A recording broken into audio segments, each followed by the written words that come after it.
ఈ రహదారులు కేవలం ప్రయాణ సౌలభ్యం కోసం మాత్రమే కాకుండా ఎకో టూరిజం అభివృద్ధికి, యువతకి ఉపాధి అవకాశాలకి మార్గం వేస్తున్నాయి. ప్రకృతి సౌందర్యాన్ని కాపాడుతూ నిర్మించిన ఈ మార్గాలు మన రాష్ట్ర అభివృద్ధికి గర్వకారణంగా నిలుస్తున్నాయి. ప్రాజెక్టులు పర్యావరణ సమతుల్యతకు భంగం కలగకుండా ముందుకు సాగేందుకు అటవీ అనుమతులతోనే అత్యంత జాగ్రత్తతో ప్రణాళికలు రూపొందిస్తూ కొనసాగిస్తున్నాం.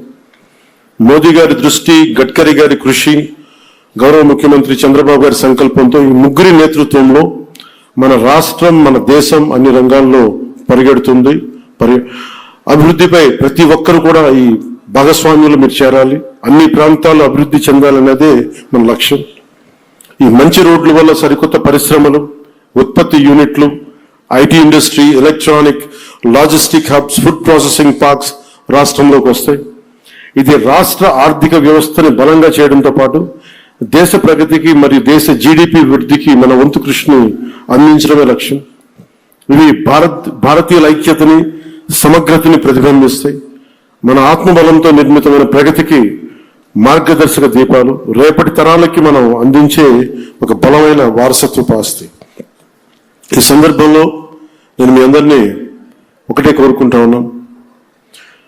గత ప్రభుత్వాన్ని చూశారు, కూల్చివేతలతో మొదలైన ప్రభుత్వం, రోడ్లు వేయని ప్రభుత్వం, కనీసం రహదారుల్లో గుంతలు పూడ్చని ప్రభుత్వం.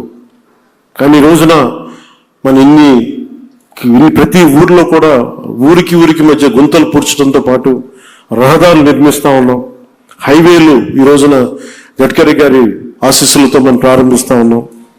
వీటన్నిటికి కూడా మనకు కావాల్సిన కనీసం ఒక 15 సంవత్సరాలు ఈ కూటమి చాలా బలంగా ఉండాలి.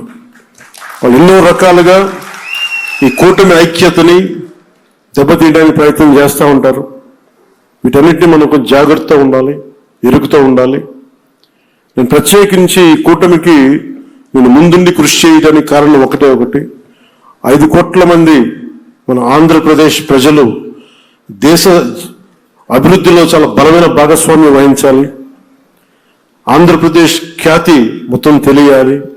మన వెనకబడ్డతనానికి తిరిగి దాటుకుని అభివృద్ధి పదంలో పరిగెట్టాలని ఒక్క సదుద్దేశంతో నేను చేసిన ఈ ప్రయత్నం ఈరోజు సఫలమై ఈ రోజున ఇంత పెట్టుబడులు వస్తున్నాయి. ఎందుకంటే ఒక బలమైన నాయకులు కావాలి, చంద్రబాబు గారి నాయకులు కావాలి. దేశం మొత్తం ఒకటే తాటిపై నడిపించే బలమైన నాయకులు శ్రీ మోదీ గారు. వీరందరి ఆశీస్సులు ఉన్నాయి, వీరందరి కృషి ఉంది.